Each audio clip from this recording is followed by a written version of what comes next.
Keep up the good work, Levi. You're doing a great job out there, buddy. No problem.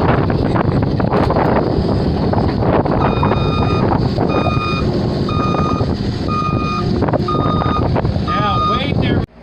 Hi everyone, it's Levi and Natalie with Henley's Happy Trails. We just finished our third day with the beet harvest. The beginning part was pretty slow. The trucks actually didn't start coming in until around noon because it was too muddy and it had just finished raining early in the morning. So the first few hours were spent cleaning up one of the other pilers. You were in the Bobcat quite a bit, and we were cleaning up in the scale house as well, just tidying up, getting ready for those trucks to come in. So the beginning temperature when we got there was pretty foggy, overcast. It's about 55 degrees. And then it actually got really sunny around 2 o'clock. And we were kind of at a point where we weren't sure if we were going to continue for that day, because they kept taking the temperatures for the beets and they kept rising. I think they got up to 62, and at this station they cap at 65 before they shut everything down, because that can cause rot with the beets. And then for pretty much the remainder of the night we had just trucks coming in and out, and it got to be almost, I think we were pulling in about 40 trucks towards the very end per hour. So it started off slow and then we ended off really good. After we had finished taking our showers and getting ready for bed, we noticed that a person on Facebook asked us some questions. A person by the name of Van Hicks. Hello, Van. And instead of responding in type, we decided to respond in the video to those questions. So what's the first question? What was the temperature when it rained on Sunday? On Sunday, when it rained, it was in the mid-50s. It was windy, however. So it did get kind of chilly, but it wasn't like freezing rain or anything. Okay. How is it decided where you will work? And it looks like Van had some type of knee replacement this year. Could work, even possibly 2018, in the weight house, but not sure about the field. I am more than willing to get dirty, work hard, be sore and miserable in the cold, rain, sleet, snow, etc. But I'm not sure if it is physically possible with new knees. It's not back-breaking work.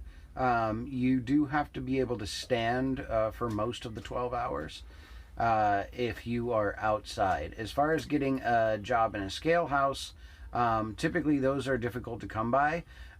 What I would suggest is, or what we would suggest, when you put in your application in January, eventually they're going to give you a call and ask you about what your experience is and what you're interested in, and that would be a time to let them know of such things. At the piling station isn't the only position that's available either. They have lab positions and things like that that need to be filled. So certainly let them know if you do have any limitations or things that you would prefer not to do, and they will possibly be able to accommodate you. However, they always do state that nothing's set in stone until you get that final word of what you're doing. Okay, what is the difference in pay? Know that this probably varies one beet farm to another.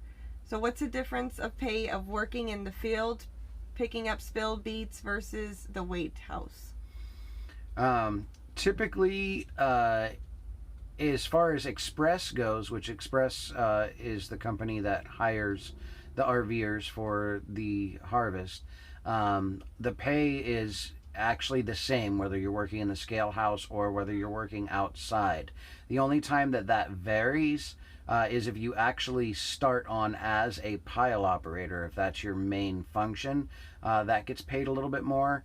And as a first year, if you end up in the skid steer in one of the deep freeze locations, that pays, I think, $1 more. Other than that, it all pays the same, which is around what is it, $13 ish for a new hire.